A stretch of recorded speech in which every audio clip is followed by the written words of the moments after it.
Hey guys, Justin Berry here. Brad Chappell. Got my partner Brad Chappell here. We're at the 2019 Grizzly Jig Show event here in Crowsville, Missouri. I'm just, man, my blood is just boiling right now. I'm so excited. Got podcast after podcast. We got Kent Driscoll here. Hey, man. Hi, Kent Driscoll. Great to be here. John Godwin. Again, here we go. The one and only. He's back. He's back. All right, hey, we was just sitting there talking about a new pole. I figured we'd just start off like that because you was just on a roll right there. The Tree Thumper, right? Yeah, so we got a couple new poles for 2019, and the Tree Thumper is a really, really cool pole, and it's something new to the BnM line. Our pro Steve Dana down at Darbone came up with this idea, and he was looking for something that was really stiff, okay, really light, and he wanted a specific kind of handle. So let me kind of give you the 911 on what we've got going on here. The 911. The 911. So we're going to get after it. So the pole comes in 10, 11, 12-foot sizes, all right? And it's got a Portuguese cork handle. And if you look real close at it, you'll see it's got the bottom reel seat, okay? And then it's got a really short handle. And when we shorten the handle, it takes weight out of the pole, right? Right. So that allows it to be a little bit lighter than, you know, your traditional bottom reel seat. But the neat thing that Steve wanted us to do, and if you kind of zoom in here, you'll see this handle is fluted right here. So it's skinny here. Comfortable. Yes, fattens out, absolutely. Comfortable. And they get skinny again, and then it just fits in your hand real nice. How much does it weigh? It weighs right at 4.1 ounces, okay? And that's for a 10-footer. And I will tell you, that's just a fraction more than the Bucks Ultralight. So we have completely stiffened this pole up, but we've made it light. To be able to haul those fish right in. Yeah, and that's what Steve wanted. I mean, he's fished down there for years and years, local guy, fishes a lot of stumps, a lot of heavy cover, cypress trees. And he basically said, look, man, I got to have something I can airmail these slabs in the boat. Mm-hmm. And I said, okay, Steve. I said, we're going to work on this pole. So it took us 9 months to get it right. I was going to ask you how long it took 9 months. And that's typically what we do at B&M. We come up with an idea, whether it's through our pro staff or whoever it might be, field test it, fine tune it, go fish with it, and then, you know, we'll probably repeat like 3 or 4 times. Right. Just trying to figure out exactly, you know, fine tune it to where it's perfect. Yeah, y'all have B&M's been here for a long time. Y'all obviously have a lot of poles, a lot of signature series. How much does the ideas go out the window? When a guy pro staff approaches you and they want to make a pole, I mean, when's the decision when you say yes or no? You know, that's a great question. You would be shocked at the number of people that really want to come up with their own pole. Oh, yeah. But the key is it's got to be something unique. Right. It's got to work. What sets it apart? Exactly. It's got to have features and benefits that other poles don't have. And I got to tell you, man, when you put this one in your hand, Godwin, you know, put it in your hand, man. Just wow. Yeah, just feel the balance, you know. I didn't realize that. That really feels good. Yeah. Comfort is a lot of things when you're fishing all day long. And you don't want to get tired and fatigue. And yeah. Man, you know, I don't know. Too many people want to sit up there and hold their arms, you know, stretched out like this. Yeah. And I like that. The serious jigging fishermen, that's what they do. They fish all day. Mm-hmm. And a lot of them fish with 2 poles. And they fish 2 so they kind of stay balanced. You know what I'm saying? Mm-hmm. So I think, you know. That does fit. The way it gets fat like that. That's that fluted handle, you know. And I like that. Yeah, and that's unique. I mean, I don't know another rod on the market that has a fluted handle on it like that. Oh, Steve What pulled the it retail off. was on that again? Around $50. $50. Yeah, around $50. But it's got a stiffer backbone in it, and it's still got that fast tip on it. Yeah. Oh, yeah. Absolutely. You said it's something similar to the brush cutter that y'all had? It's got the stiffness of a brush cutter, but it doesn't weigh as much. Yeah. And you know, the brush cutter, when we came out with it, that was exactly what it is. I mean, this was for guys that were fishing up in the buck bushes, like down at Grenada in the spring. I actually fished with it when I was younger. Yeah. In the stake beds at Grenada using that pole. Right. It was And it's got its place. I mean, the brush cutter's got its place for sure. And we've got a lot of people, you know, that still like it. It comes in a camo finish and that kind of thing. But what guides is that? Those are the stainless Dynaflow guides, and so they've got a pressed-in insert. And I think, you know, there's going to be a lot of different uses for that pole because it's so light. but the wade fishermen are really going to like it. Okay, the guys that that fish like a lot of the Mississippi lakes that strap their waders on in March and fish for 2 months, and they get up in the shallow water, they get in the bushes. You got something you can wrench them out of the cover with. So you can haul it out. Right, and no dip net. Nobody wants to carry a dip net around wading. I mean, that's all that thing does is drag through the bushes and get hung up on stuff. But I tell you, I think that one's going to really be a winner, and we're looking forward to getting it out on the market and getting the feedback of the customers. I would tell you it's probably been our number one selling jig pole here at the show, at the Grizzly Jig Show. Absolutely. And they've still got plenty of people can go online and order one. Oh, yeah, absolutely. All of our big box retailers have picked it up. Grizzly picks it, obviously carries them as well. And you can get them online at BnM too. So, man, this pole has hit the market, and it really, really has taken off. We've got a ton of feedback. A lot of good compliments, from the fishermen out there. And, that's what you're looking for, guys. I mean, you're looking for people that, buy your product and they go out and use it. And then, they pop you back an email or they hit you back on Facebook or something like that and say, hey, man, love this new pole. Yeah. And then, of course, everybody wants to send pictures and stuff like that. And we love that kind of stuff, man. Yeah. And so it's exciting to know we've got, something truly new with a bunch of different features and benefits that really aren't out there right now. Yeah. And and the biggest one is because it's so light and so stiff. Right. Yep. So what's the other pole you got here? Like I see.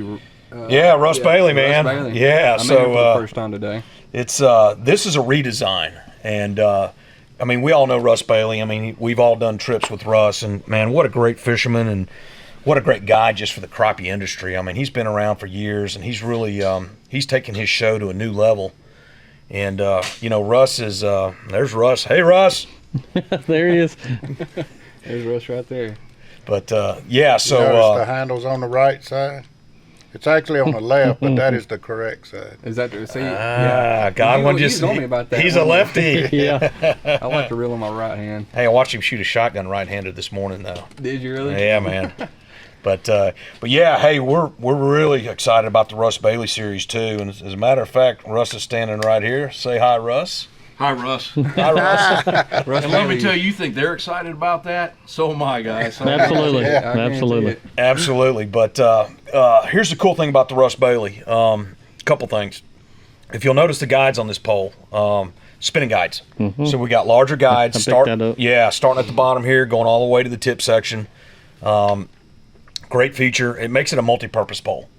So not only can you jig fish with it, you can cast with it. If you're casting a couple of jigs, casting a bobber, any kind of springtime fishing where you're chunking to the bank, great pole for that. Oh, what's the length on it again? We got two lengths. You got an 8 and a 10.5. And I tell you 10.5 what, casting? yeah. And Really? you know where that's going to play is in the spillways. How many guys do you see fishing A lot. below the spillways? A whole Right. lot. Yeah, absolutely. When they're running current, they're fishing, with a bobber. Yeah. They got 2 jigs, and they need something they can cast out there as far as they can get it. That'd play good at Egypt. I know he's been on Egypt. That'd be real good at Egypt, that 10.5 foot casting rod. What about the marks on it? That's one thing I'm picking up on. Yeah, real so quick. you see those? Yeah. All right, so man, I've been doing that for years, but I do it with a Sharpie, and it looks kind of funky. But what Russ did is every foot, starting at the tip, every foot has got just a depth ring on it, and it lets you measure how deep you're fishing. Right. All right, so Something simple, but so useful as well. yeah, absolutely. So look, I got an 8 footer in my hand. Here's the the break section at the halfway point. So there's the 4 foot mark. There's the 5 foot mark. Come on down to the 6 foot mark. So if you're fishing with a cork and you want to set it 6 feet, reel your bobber stopper right to the tip, pull your cork up to it, measure it 6 foot, and throw it out there. And guys, we all know that you got to fish above these crappie to catch them. And there are days when you're really any style of fishing, you've got to be fishing above those fish. But when you get it really dialed in and get that depth dialed in, that makes a big difference. A couple other things too. Again, Portuguese cork handle. It's a feel thing. Most jig fishermen and really prefer the cork handle. And Russ added that. And the guides are the Dynaflow guides again. They're a stainless guide. Line goes through them real easy. It's just an all-around really good multi-purpose pole. And we're going to sell a bunch of them. The 10.5 guys. How how many poles do you know are 10.5 None. in I length? know that one is. Yeah. So yeah, exactly. That's what I was thinking I know. when you So, said that. I again- said, why 10.5? Yeah. Well, we talked about it earlier. You know, you just can't come up with Me Too poles every year. They'll never sell. So you got to have some different features and benefits. So, you know, Russ wanted something that a little bit longer, you know, than your traditional 10-footer, but less than 11. And that was his idea. And, man, we just rolled with it. I mean, Yeah. what better pro than Russ Bailey, Right. you know, to help design a pole and put his name on the pole. And it's a redesign. That's what this whole pole is. But, I mean, it's, you know, it's kind of like the Bionic Man. We just made him better and stronger. Right. Yeah. That's So, yeah, but those are those are our 2 poles this year that we're just really stoked about for 2019. And, again, we've sold a ton of these already at the show this weekend. I've got a couple of Russ Baileys that I actually got them to sign them. You know, really? yeah, I got Yeah, them right that's brush pile fishing on them and sign them. I'm gonna use them for some charity type stuff. Yeah. But I got a couple for me too, and you know, I'm excited about. I'm actually gonna long line with them and just see. I've seen enough of the tip to kind of tell. Yeah, exactly. And you know, I mean, Brad, you're the king of long lining. I mean, talk about the tip. How important the tip is for long lining. You know, for me, what I can see with that tip, I can see it's going to give enough even on a 16th, because you want it to bend enough to actually see the action of that jig. And I had a question a minute ago, how do you tell when a crappie bites long lining? Well, it determines with the pole. I mean, you can't use a really soft pole because you can't really handle them. And then you can't use too stiff because you're just going to pull the jig and Right. not even see the bite as well. So that tip right there would actually work really well for a long line, and I can see. Yeah. So what I'm thinking is I'm going to take the 8 and put them next to the motor out the back, and then run the 10.5. Right. Okay. And then go up to the front and run probably a like a 12 and a 16 up front. Crappie wizard. Yeah, and just, you know, get a good spread on, you know, from front to back. But I'm kind of excited about that. I'm going to try it and see. And I don't know if you guys noticed, but that gold tip, man, is that we've been playing, and I know you guys have seen it. We've been playing with bright colored tips now for several years, and we have figured out that gold tip is what you see better than any other tip versus like just a black tip. Right. Or painting, you know, 2 foot of your pole or whatever. Most of us watch the tip. And, you know, there's times like when you're long lining, especially out the back, you know, when you catch one, especially a small one, you're looking at it, you're like, is that a fish? I don't know. Yeah. Is that a fish? Yeah. I don't know. Right. That's right. But, you know, I'm thinking maybe with this fast action tip and being a little more limber that, you know, that might make a difference.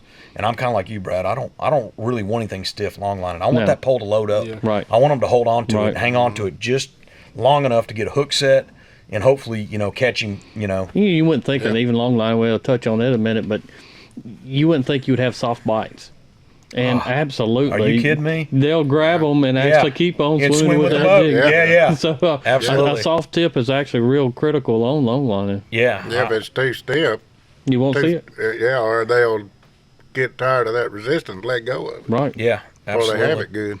You know, it's kind of like fishing with big baits versus little baits. You know, there's some days when those littler baits or whatever, especially long lining, are more effective. And you know, we're thinking that, you know, that this new tip and this new pole might just, you know, cross over a little bit. I think so. To where we can use it for long lining and casting and, you know, everything we It mentioned. reminds me earlier. a lot of the difference. It does a little bit. Yeah. Roger Gantz. Yeah. I think. Yeah. You're. It's somewhat. And I haven't picked it up, but I'm just far as looking at the pole tip. Right, yeah. I would say just looking at it, and I don't know if you guys have ever done this, but we'll take a micrometer and measure the thickness of these tips, and this one's going to be a little bit thicker than say like a Roger Gant or even a Buck's Ultralight. But if you want to kind of really drill it down to brass tacks, take these poles, weigh them, put them on a scale, weigh them, see what they weigh. Take a micrometer, measure the tip up there, measure the midpoint, you know, measure, you know, back here right in front of the handle. And that'll give you a pretty good idea of what you're dealing with, you know, if you really want to kind of get technical about it. Yeah.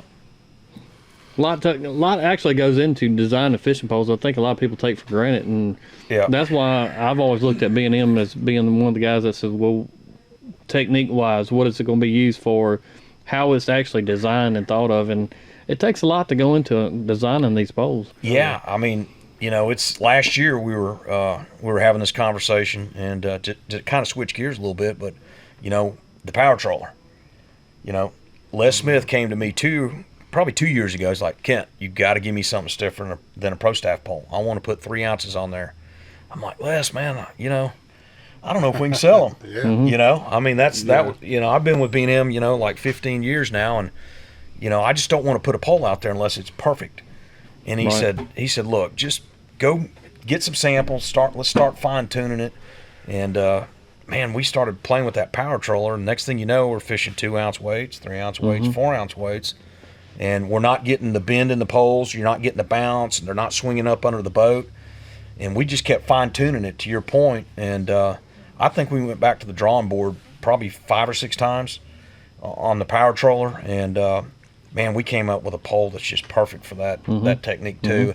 And that's kind of what we try to do as a company. That's our marketing logo. You know, our slogan is, you know, we make a pole for every technique. And you know, as crappie fishing has grown, we have figured out that more and more people want technique specific poles. Oh yeah. And you know, when you get guys like Russ Bailey and, you know, like a Sam Heaton and a Ronnie Capps, and you put their name on these poles, and then they can tell you why and what the features and benefits are, people relate to that.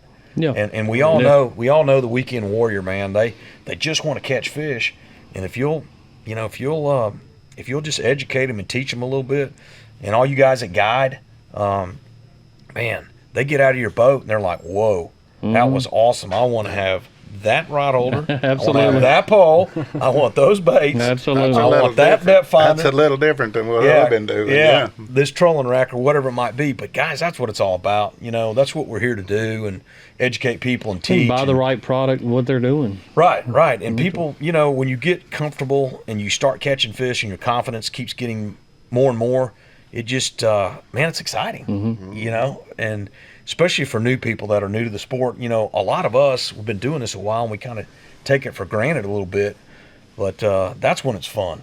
You know, when you see the light bulb go off in that guy's head and he's all jacked up, he's like, yeah, man, I caught a limit today. And then he goes home to his family and they clean them and they eat them. Feel like a hero when you pull in the driveway. I mean, you know, and same thing with guiding. Superman. Yeah, absolutely, man. Justin knows it. Yeah, absolutely. Heck yeah. And then, of course, you know, the guys, like all of us at tournament fishing, stuff like that, you know, you go up the hill with that bag. It's like, yeah, I got them today, guys, you know. So that's what makes it fun. And, you know, that's the cool thing about crappie fishing, too. It's such a gentleman's sport, you know. We're all friends. We have different sponsors. You know, we fish different lakes, different trails, different airs. You guide and, share customers, whatever. But at the end of the day, we're a fishing family. Yeah, and absolutely. It's fun. And that's what crappie fishing is about, don't you guys think? Oh, yeah. What do you think, Godwin? I mean, I always say, you know, because there's so many ways to catch them too, like you do, and for every technique, and you always saying, how do you catch them like that? You know? Yeah, you're right. I mean, it's no doubt. I mean, 15 years ago, guys, I mean, there was no such thing as a 14-foot pole. Right. And now we've got 14s and 20s. 16s and 18s and 20s. And, I bet. But there's no limit. Looking back on it, I know, looking back on it, it's like, you're going to fish with a what? You know, a 20-foot pole? And we're like, yeah, we want to get the baits further away from the boats when we catch more fish. But now we're all doing that. I'm you know what I'm saying? Yeah.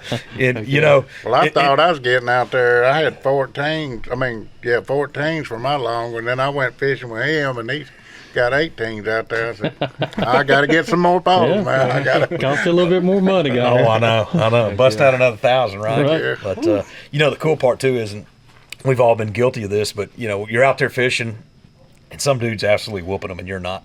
And you're looking, and you're checking this guy out. He's like, he's got 18s. I ain't got any 18s. That's the difference. He's got 20s. Yeah, that's the difference.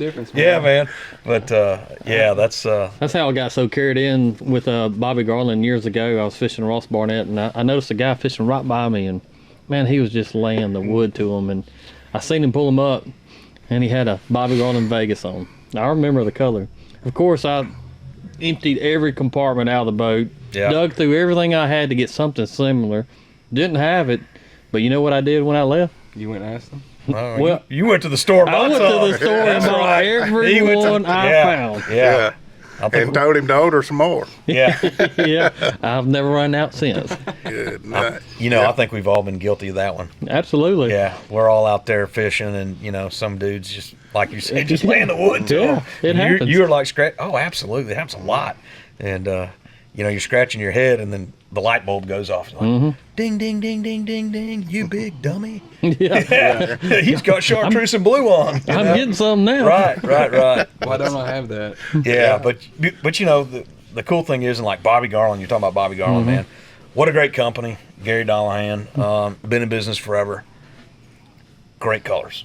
Great colors. They listen. They listen to the They fish. are a lot like BnM from that respect. And I see all the new baits come out that they come up with, and it's coming from the pro staff. I mean, you guys started the glitter series with them.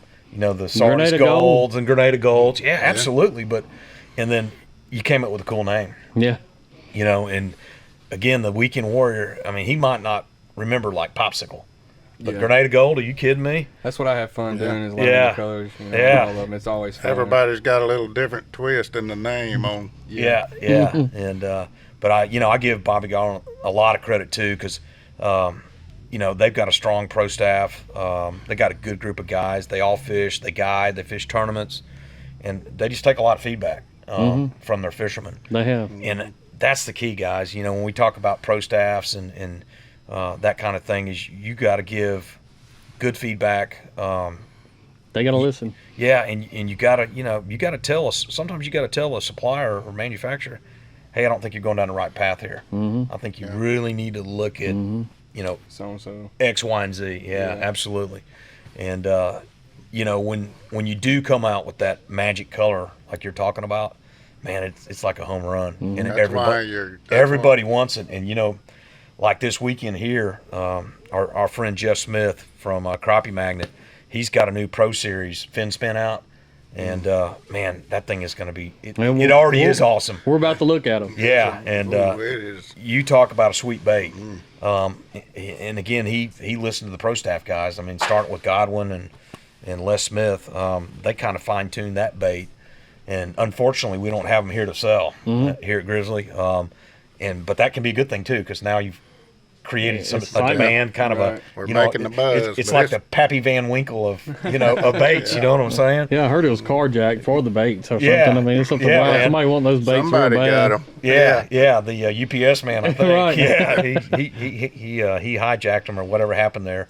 But again, another good company coming out with good baits that people have helped them design. And catch fish. That's the Yeah. number one reason, is just to be able to catch fish. Right, and that's what we all want to do at the end of the day, and your average, weekend warrior fisherman, that's what they want to do. That's why they come here to the Grizzly Jig Show. That's right. That's why they get in there and they come to listen see, everybody. Awesome, they come to see all of us. They come to listen to us, and just like this podcast we're doing, you guys have started this thing. You're doing a darn good job. Thank you. Yeah, I you really appreciate are. that. And Thank you. you guys are being open-minded and bringing a bunch of different good fishermen in here. And You know I'll what? tell you, We're having a ball doing it, but also hopefully we're teaching our listeners. oh, there's no doubt. Yeah. I mean, there's no That's doubt. really the goal. Right, absolutely. And what kind of feedback are you guys getting? Tell us about. You know, are you getting it through like Facebook? Or a lot of Facebook is probably our stronghold right now. Okay. Jack asked me actually this morning about it, and my response is I really don't know what we're going to get, because I don't think we've actually hit what everybody's wanting to crappie fish yet. Yeah. But I know right now I'm getting probably on average 1 to 2 messages a day through Facebook. When is the next podcast coming all out? kind of comments on, you get that. Who's email next? notification. Yeah. When's the I next want to one? hear, Comments because on I want to YouTube. hear how that next person's doing it. A little Yeah. different. Yeah, Like yeah. when they won't, maybe you won't see them. You live way far apart and you don't talk to them that much, but you can type on there and say, oh, okay. Oh, I They're think just doing a little bit different deal there. I know it's reached California. has it really? Yeah, it's So from y'all got California. feedback from California? I have Great. on I mean, Instagram. hey, what an untapped market for crappie fishing. Seriously. Yeah, we talk about just about every episode, especially this weekend, is where would you go? And I'm going to ask both of you this question. Where would you go crappie fishing if you could, anywhere in the United States, possibly never been there before? Where would you want to go. And we've had some crazy answers. Yeah. Really interesting. All right, Godwin, fired up, man. Where would I want to go if I'd never been there before? Or even if you want to. I mean, if you've been there, you want to go back. Well, Grenada's, land of the giants is what I call the big four over here, I mean, it's in y'all's backyard. Y'all probably take it for granted, but Yeah. I'm always sitting over. I need to go over. You need to cross a next bridge. week. Yeah, 3 hours, but I'm going. I mean, because that's what we say. That's what I call it, land of the giants. I need to get over. But you can't. I'm going to kind of throw one out there. I'd like to go to Canada. Canada? Really? Yeah. Like ice fishing or wait till it thaws out? No, we I'd ain't. like to go fish during the spawn up there. Yeah. Have you seen some of the pictures of Oh, those yeah. crappie, those pretty Oh, yeah. looking black crappie Big they black catch? crappie. Yeah. Yeah, that's my brain. Man. That's, Yeah. Arizona. Yeah. Justin's getting fired up. Oh, over yeah. there. Yeah. He does every I've time. already got Listen, Everybody- I would bet you there's lakes up there that have never seen the style of fishing we do. Oh, absolutely. And I don't know what the laws are. I don't know if we could go up there long line or not. It's probably like a pole limitation. But even if it is, how cool would it be to go up there and catch some fish that Oh, are yeah. basically Even- unmolested? You know yeah, what I mean? Even in even in the northern states, Minnesota and all them, Yeah. they got good crappie up there. Absolutely. I like to They see got one of the to. trails go up there. 'Cause Yeah. most go of up them, Yeah. most of the year it's ice, so they can't fish for them. Yeah. Right. Except for, I mean, they do drill them hoes, which I don't know, They put them huts out I get there, enough of that during duck season. and they build fires in there. Oh, yeah. Don't they know heat melts ice? That's what I thought. I ain't doing it. I seen one. This is no lie. I was sitting there watching videos with my 6-year-old little boy in bed, and he's like, "Let's watch some fishing videos," and pulled up one, and there is actually a bar on top of the ice that cooks you food. You can sit down, have a beer, just like what we're doing. Wait and a you got a minute. hole right there in the ice, and you're sitting there catching crappie. We need the address. Yeah. I guess I wouldn't have one, huh? It's crazy. Yeah, we might have to look that one up. But I tell you that. You know I'm what? gonna look That's- like the Michelin Man. I'm gonna have inner tubes around me. Yeah. I ain't going. That's my crazy one, and then I'll throw another one at you guys. I'd like to go to Arizona. Oh, Me yeah. too. I've been preaching that. All right, so I saw, and it's been, I don't know, a year or two ago, and I don't even remember where it was, but I caught a show out there where they were fishing, and I don't know if it's Lake Havasu. You're or, probably right there. Yeah, maybe it was. It was a Clearwater lake, and it showed a guy fishing for a crappie in some weeds, and it was like 12 feet deep. And he was fishing right over the top of them, and dude, it looked like, and the fish look bigger in the water, but I'm telling you, it looked like a 3-pounder. I was like, oh my God. And this guy was on there, and of course he caught this fish, and it was like a 2 probably or something like that. Wow. But you never hear anybody going out there and fishing for them, and they got to be in there. Oh yeah, You know what I'm saying? There's even some lakes in California. Yeah. We've been talking about since the first podcast. This has been something in the back of my mind, and I've been looking at the hashtag crappies, and I've been looking at a lot of Instagram of guys out in California. And you talking about some slabs out there? Really? They got some good fish out there. Todd Yeah. Huckabee was showing me some pictures from a Yes. guy in California, and I mean, he's Nice. averaging 21-pound stringers. Yes. Wow. Yes. Whoa. Yes. 21-pound stringers. Yes. All right, I mean- let's charter a jet, guys. Yeah. I'm in. Right. You know what I'm saying? Wow. It's That might be funny. a new land of I giants. tell you, Oh, yeah. somebody ought to Google crappie guides in Arizona and see what they come up I with. even had a guy. that- I even had a guy message me wanting to know if I knew any crappie tournaments out in California. Really? So what does that tell you there? That tells you they have They nothing got what it. we have here in the Right. Midwest. Right. Nothing. Right. The reach is not there yet. Correct. Yeah. And I like to see the reach with it. We always talk about it, but it's a great subject, and do you think we'll ever see crappie fishing as big as bass fishing? I I know hope, that's Godwin this on one podcast. man, but I what are hope your so. thoughts? I hope so. It's, we're just a different breed of fishermen versus the bass fishermen, I think. But, with the tournament trails, they seem like they're getting bigger and the payouts are getting bigger. And, it seems like we're reaching more people. So, I hope at one point that, the media picks up and we get some of these really, really big sponsors. Yeah. And I So you tell think you, that's what's going to take is a big sponsor. To yeah, go out to, and it's going to yeah. be. I think it'll be like a CPG company, like a consumer products company, like a Pepsi or a Coke or a Frito-Lay, or I think it's going to take some big companies like that to really get behind the sport of crappie fishing and take it to the next level. But it'll get there if we all keep working together. I think it's going the right way. I think it's going the right way. I think so too. But Brad, what's your lake, man? Where would you go? It would have to be in Arizona somewhere. I just think the climate calls for big fish. Year-round warm water. Right. Long Just growing deep season. water. They just never stop eating. Yeah. Big shad. I mean, they have stripers out there that weigh 80, 90 pounds. They got some big crappie that. Yeah, there's got to be some super fertile lakes out Mm-hmm. there and that kind of thing. Yeah, that's a good question, man. I bet you'd get a bunch of different responses. Reaching out. Arizona, you'd never think it though. Yeah. We think hot, but but Yeah. they have some deep water lakes out there that.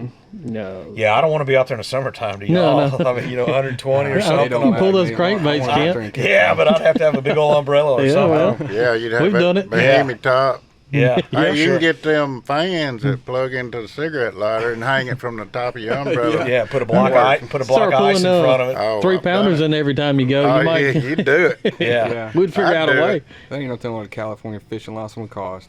Ooh, California yeah. state is weird. Let's Google that one too, huh? $500. What about superstitions, Kent? Do you have any superstitions?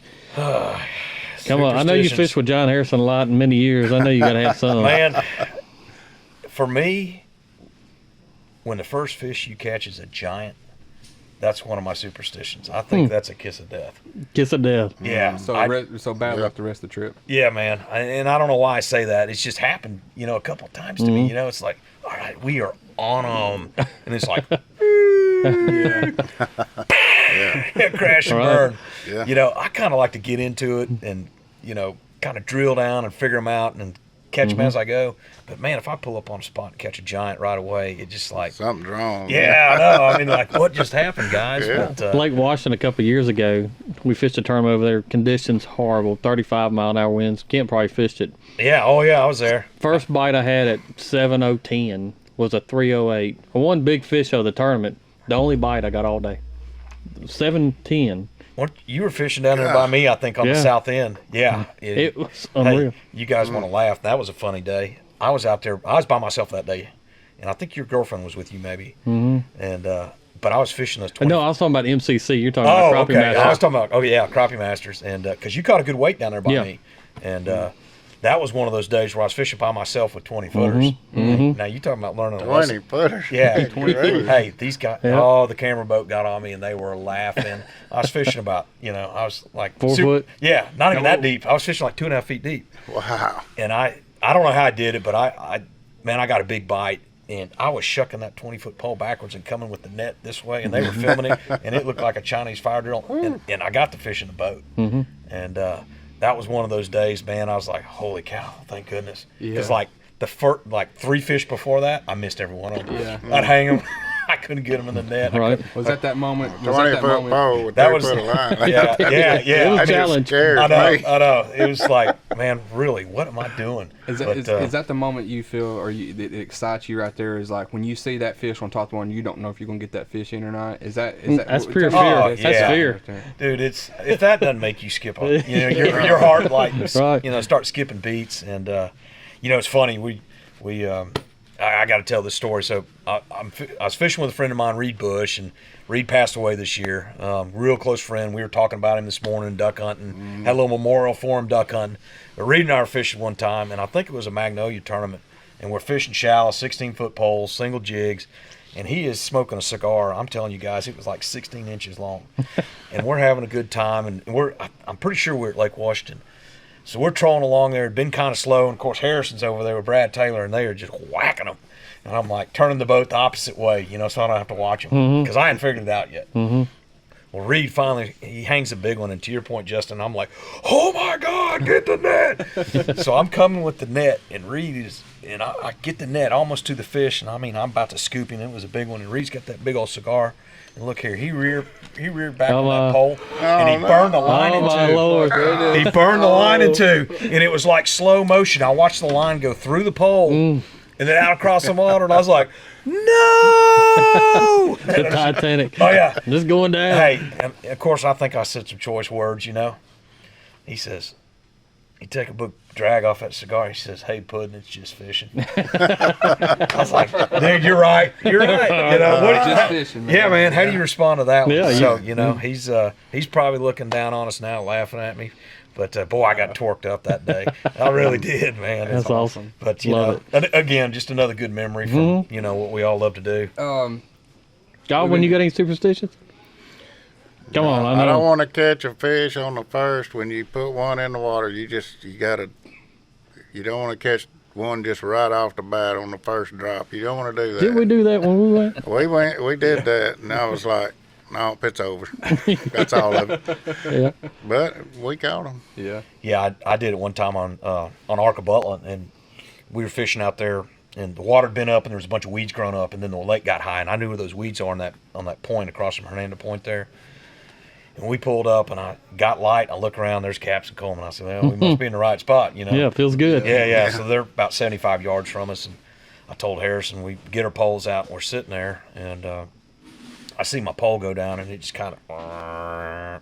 I reach down and grab it, set the hook. I'm like, oh man, it's catfish. First fish of the day, right?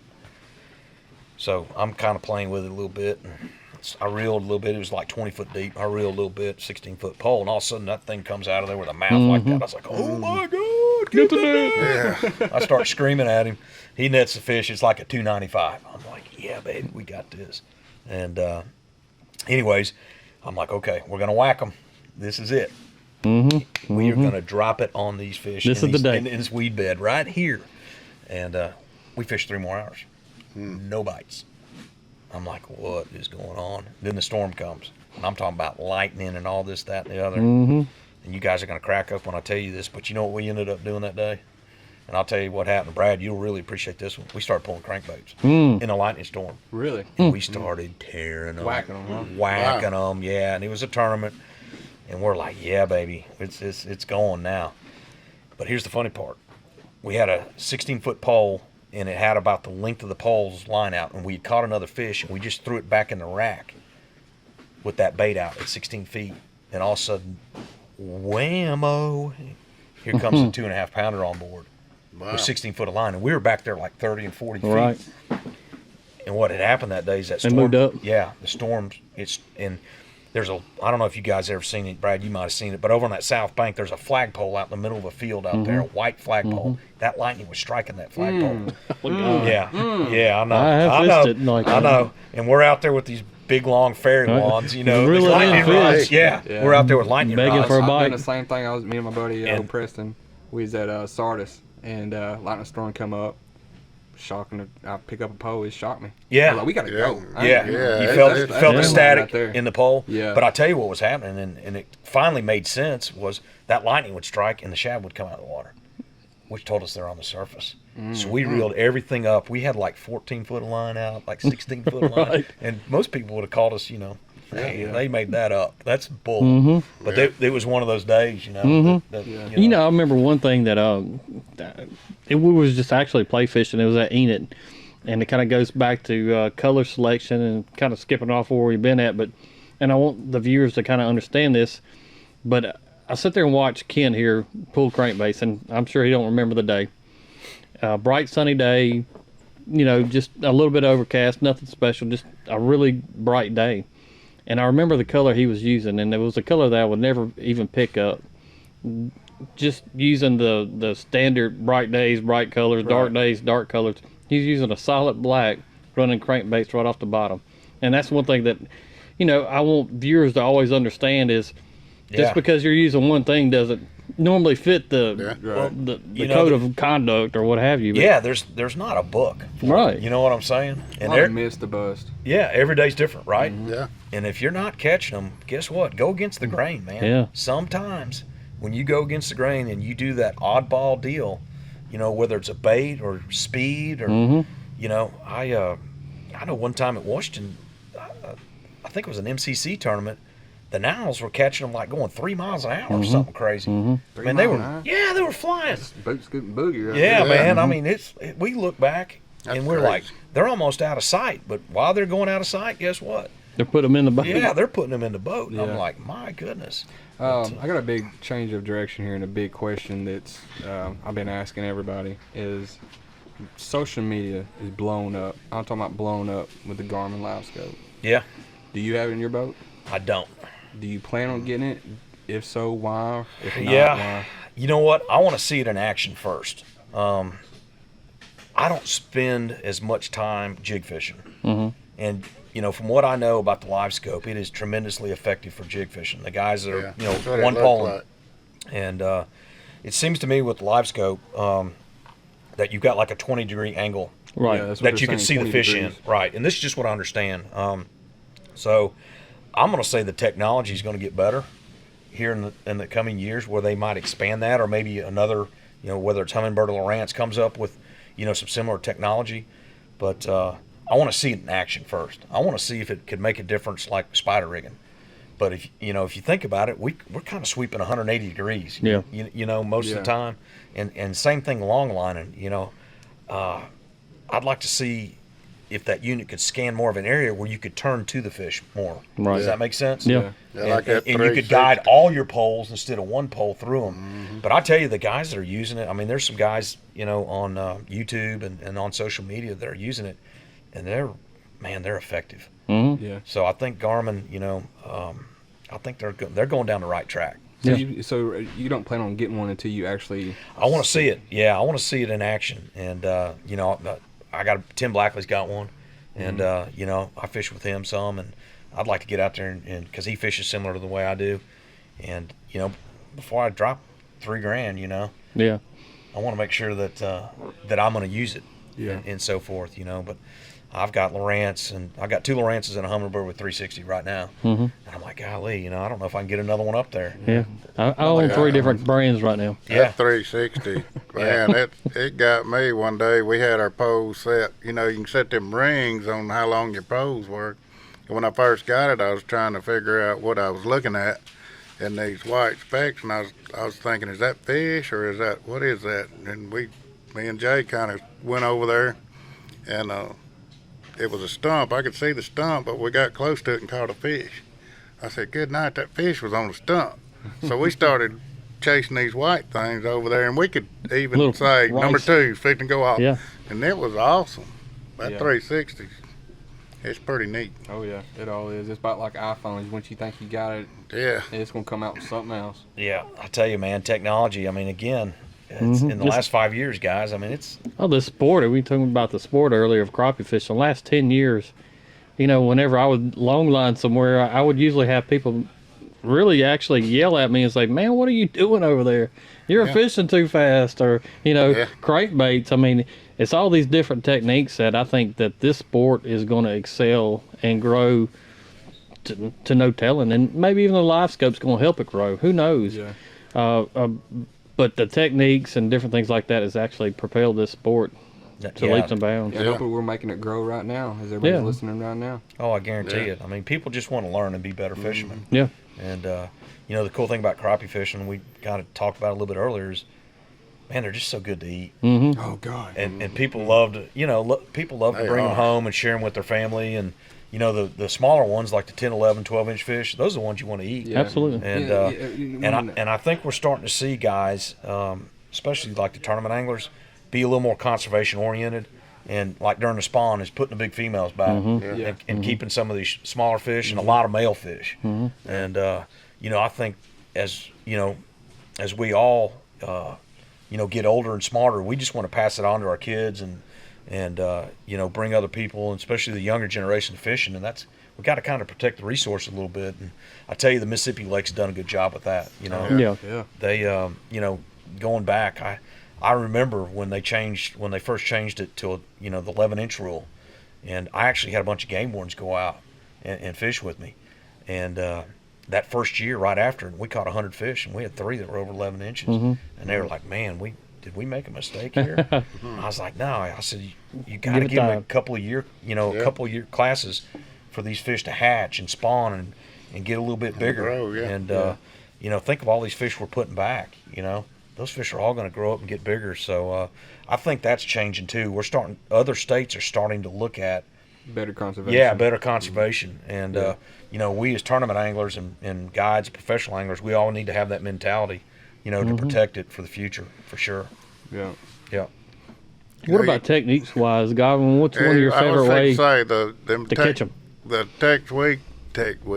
techniques was even this time of the year postponed, and it's really got me because you think, okay, they're all deep. You got to go to the deepest thing, and we was fishing 20-foot water, but I was long lining that 1/32 fin spin and catching big ones. Right on top. And I was thinking, I couldn't figure it out. And I said, them females are coming up there letting that sun heat up them eggs, helping them grow. Them hens, like Outlaw calls them hens. Yeah, man. So you think. That's an old Indian trick right there. When that sun's out, So I'm like, fish shallow, boys. they're supposed to be deep, but now they'll be. Right I on was it. like, wow. And it was cold too, but the sun was shining. So you like long lining the best? I do like long lining, but when I first started, I was, I don't want to get that. I'll have to get counter reels. I don't want to do that. And then when I finally, we just did it one day. Me and Jay went out there and just did it. Just a good long cast, and boy, them poles started loading up. And I was thinking, Yeah, buddy. how come I I ain't like been this. doing this the whole time? We're gonna eat good tonight. You, buddy. What about you, Kent? What's your best way to catch them? You know, Your favorite way? I like pulling crankbaits, man. Pulling cranks? Yeah, that's just that's always been my passion. For me, it extended fishing season. You know, when I first got into crappie fishing, I was like all about it in the fall, all about it in the spring, and then it got warm, and I didn't really know where the fish went. And this is back when I was living in Memphis, and I was fishing the Big Four, core lakes down there, and I just happened to run across Lonnie Massengill, old timer down there at Holiday Lodge, and he'd been pulling crankbaits on Sardis forever, and he actually took me out there on his pontoon and showed me how to do it. And from then on, it was like, it was like killing a trophy buck or a banded duck or something. Yeah. I was just all about it. Yeah. And I just started playing with it like we all have done, and started fine-tuning it and changing it up and running different baits, 100s, 200s, 300s, mixing it up too. It wasn't always about bandits. I mean, bandits kind of got it started, but you got Rapalas and Shad Raps. Pico. Picos and Arkies. I mean, all those guys make good baits. And it's similar to longline. I mean, there's days and a certain bait with a certain wobble and a certain color is going to outcatch, Details. the other baits. Yeah, details. Yep. Part of the pattern, man. Different size. Putting the different puzzles, size. putting the puzzle together. Is there But crankbaiting, man, for me, it's so action packed, and you're moving. And in the summertime, you got a little breeze on you, and it's not as hot. And you flip that umbrella up, and it's dude, Fishing it's out just, of the I don't back. know. Yeah, I just love it. Sitting in man. an easy chair, got a remote control in your hand, watching a big Are TV. you calling me lazy? Hey, I don't Yeah, mind. I think I just got tagged. Hashtag lazy fisherman. If there was Kent, if Yeah. there's one the best tip you can give our viewers right now, what would it be? You know what? Don't be scared to change when you're fishing. We mentioned it earlier a little bit. If it's not working, guys, start changing stuff up. Right. Whether it's depths you're fishing or baits you're fishing or location in the lake, looking at the water color, looking at the water clarity, looking at the water temperature, noticing if you got a windblown bank or something along those lines, or if there's current in the lake or whatever it might be. And I'll tell you one that last year, you guys remember ACT went to Sardis, and we had a hurricane that day. 40-mile-an-hour winds, lake 6, 7, 8-foot swells. Lake was rough, man, and the fish had been out there suspended. And you know where all those fish went? They went and got in the timber. They went up there and got behind that timber, got on the timber, and a couple of jig fishermen figured it out. And caught Isn't that some, wild? Yeah. Is that not crazy? What I know, like I about mean- tournaments is at the end of it, you hear, I remember Hugh Creutz won a tournament at Arca Butler by watching birds. Yeah. Yeah. Just different things like that when fishing these leagues, even little what you would call small tournament series, but really not. But paying attention to how these guys are winning and what they're doing different is 90% of the time is they're looking at those little fine details and triggering in on them and That's for sure. Yeah, no putting doubt. that puzzle together. No doubt. And I just think it's important to just be willing to change. If Yeah. it's not working, be willing to change. Yeah, And- don't take so long to change. Yeah. Don't sit there and just fish for hours before you do make a change. In tournament fishing, it's a little different because you're just trying to catch those big fish, and you're trying to cull up versus if you're out there guiding and you've got customers in your boat. Yeah. You know, where you really need to be catching fish the whole Yeah. time, and then you catch a big one and it's a bonus and that kind of thing. So I'd say that would probably be my top choice there. Well, let me It's throw just- you for a loop real quick. Yeah, go for it. You know, like I said, I asked you about the Garmin Livescope and everything. A lot of these guys are also saying when they're not biting, don't mean they're not there. With that, what you want? You know, you see a fish there and they're not biting, you're going to change it up. Yeah, you got to You figure know, out how to yeah. catch them. You know, and that's I've heard some of these guys with that live scope say, yeah, like I chased this fish down, I followed this fish, and eventually caught him. But yeah, I think It changes the way everybody looks at Well, it it. goes it back would- to even what it Kent, would probably scare you the number of fish that swim by your bait and don't bite it. Yeah. Yeah. You know what I'm saying? I Or believe fish, it. or I fish that believe you it. even spook. You know what I'm saying? There's no doubt that, like longlining, for example, you go over those fish, and they go out away from your boat, and they kind of drift back in, and all of a sudden that outside long pole loads up, and I think that's what happens in that situation right there. And, Outside pole does catch more yeah, fish. I think It does. I think it's pretty common for sure. Were you going to ask something, Brad? no, Yeah. Y'all got That anything is- else you want to input or? You know what? I want to make a comment about the Grizzly Jig Show as a Yeah, whole, that's man. great. Yeah. I tell you what, for the Mansfields to put this thing together year in and year out, this is the 16th year, and the amount of work they put into this and the people they reach out to and all the different suppliers, man, I just got to give these guys, a high five. You know what I'm saying? Yeah. And shout out that Shout out to him for letting us have it back here for sure. Oh yeah. yeah, absolutely. And this is the first year there's been a podcast at the show, but I bet this won't be the last. Oh, definitely I not. mean, you guys have got some of the best fishermen in the country all here under one roof for 4 days. I mean, a And bunch of them. Absolutely. And it's good. It's just good exposure for the sport. And I'm glad that they take the time to put this thing together, and because it's the who's who of crappie fishing. And for the folks that haven't been to this show, yesterday we did a seminar at 5. I think there was 50 people in there. At 5 o'clock in the afternoon, that's pretty yeah, impressive. on a weekday. Good. And hey, Oh, yeah. I had them raise their hands. I was like, hey, how many of you are new to the show, have never been here? And I think we counted like 15 or 16 Yeah, people. I was yeah. surprised. And then I saw Wade's post Yes. on social media Yes. that we had people from 18 different states here, and there was like a group of 10 guys from South Carolina that rolled in, Oh yeah. that drove all the way from South Hey, Carolina. that shows I mean, you how people want this sport to keep growing. Well, by I've doing it. heard about it. How this- cool is that? This is my second year here, and I've heard people saying, I was thinking, yeah, it'd be cool to go see. But when I first walked in, I was like, Wham. yeah, wow. Yeah. I mean, anybody that's anybody is here. Yep. That is true. Brad, anything else you want to? No, I appreciate you guys Yeah. taking the time out Yeah, today and man, coming back thank here. you. And Appreciate it. Thanks for having us on. This is Yeah. cool, man. And listen, I'm available anytime you guys want to get together. And, Oh. man, love to come back on the show again and just talk crappie fishing, man. Definitely. Yeah. We eventually want to get on the water and have like some fun episodes with Crappie Connection. Hook up with somebody or anywhere, anytime. Yeah, man. That'd be So, awesome, dude. Another big shout out to Grizzly Jig here, 2019, Crothersville, Missouri. The Direction TV, Mark Stowe. Check him out. Crappie Crazy. Other than that, I'm Justin Berry. Brad Chappell. And we got Big John Godwin here. And Kent Driscoll. We're signing out. We'll see y'all later. All right. Peace out, guys. Holla. Ka-chow. Cabin on the lake and a fishing pole. Forever here I'll rest my soul. I could be